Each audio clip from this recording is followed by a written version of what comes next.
Welcome to Financial Accounting Basics Part 1. Let's get started.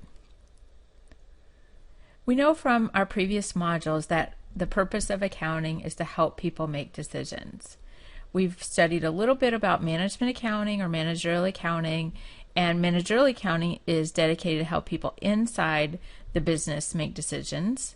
We also mentioned tax accounting, and we know the purpose of tax accounting is to help determine how much money is owed to the government for taxes. And then we also mentioned financial accounting. We are going to completely change gears now and focus 100% of our attention on financial accounting from this point forward in our video series. We already know that people inside the business organization prepare the financial statements or the financial reports. They prepare these financial reports primarily for people outside of the business organization.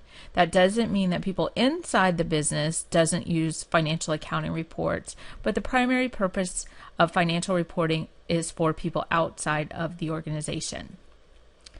So let's look at these people a little bit more carefully and try to understand why they want accounting reports. So primarily when we're looking at individuals for financial accounting or who uses financial accounting reports, we think of investors and creditors. Investors are individuals or businesses or governments who invest in another company. That means they buy shares of stock in another company. They actually own the company. So if you own shares of stock in another company, you're an owner of that company. We also have creditors. Creditors lend money to the business.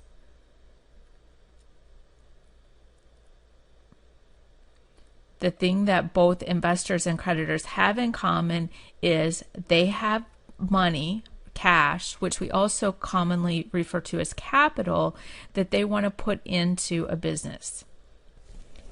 The accounting reports help investors and creditors determine if they want to invest their cash into another business or lend their cash to another business. The financial accounting reports help the investors and creditors assess whether or not it's a good investment or good lending decision for them. We'll learn a little more about that as we go along. So we know that people inside the business organization are responsible for preparing the financial accounting reports. We know that these reports are given to investors and creditors to help them in their decision making in determining whether they want to lend or to invest in the business. Given that people inside the business are making the reports, they have an incentive to make their business look as attractive as possible to investors and creditors. So we need to put some things into place that will increase the likelihood that these reports will be credible or believable and represent the underlying financial position of the company that is preparing the financial reports. So what do we do to increase the believability of these reports? First, the business has internal controls. We know that one of the objectives of internal controls is to produce relevant and reliable reports. We also have rules. By understanding the rules that are followed, investors and creditors can understand what the financial reports mean. We also have an audit by an independent CPA, CPA standing for Certified Public Accountant, and it's the responsibility of the auditor to examine the financial reports and determine if these reports are prepared in conformity with the rules or in conformity with GAAP. We also have regulations and laws and legal liabilities associated with failing to comply with the regulations or laws. Next, we want to turn our attention to the rules or generally accepted accounting principles. Generally accepted accounting principles are the rules that accountants follow when preparing financial accounting reports. Generally accepted accounting principles include the rules that are passed by standard setters, and in the United States, the standard setters are the Financial Accounting Standards Board and the Securities and Exchange Commission. The FASB is a private organization and the SEC is a government organization. Internationally, we have the International Accounting Standards Board, or the IASB. There's a global initiative to converge all accounting standards so that financial reports across the world will be prepared with the same rules, and so as a result, these financial statements can be compared. GAAP also includes the customs and accepted norms. Just because something isn't written down doesn't mean that it's not part of GAAP. In addition, GAAP changes over time. It's not stagnant. We're constantly updating the standards to reflect current accounting practices that relate to changing economic events. Now let's review.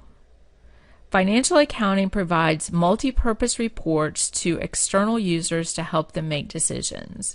That doesn't mean that internal users don't use the financial accounting, but the reason for financial accounting primarily is to support external decision making. Financial accounting reports are prepared in conformity with GAAP, generally accepted accounting principles.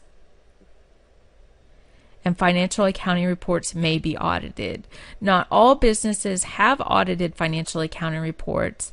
Remember, the accounting system is designed to meet the needs of the business, and not all businesses need audited reports. Preparing and disseminating fraudulent financial reports could result in legal liability. So now let's practice. Who is responsible for preparing the financial accounting reports? Our options are management, independent auditors, government, or the IRS. We know that people inside the business are responsible for preparing the financial reports, so our best option is management. Independent auditors, government, and IRS are all external to the company, so they're not responsible for preparing the financial accounting reports. Who are the primary users of financial accounting reports? Our options are IRS and SEC, investors and SEC, creditors and IRS, or investors and creditors. Well, all of the agencies or individuals listed are users of the financial accounting reports. The primary users are investors and creditors. So option D is our best choice.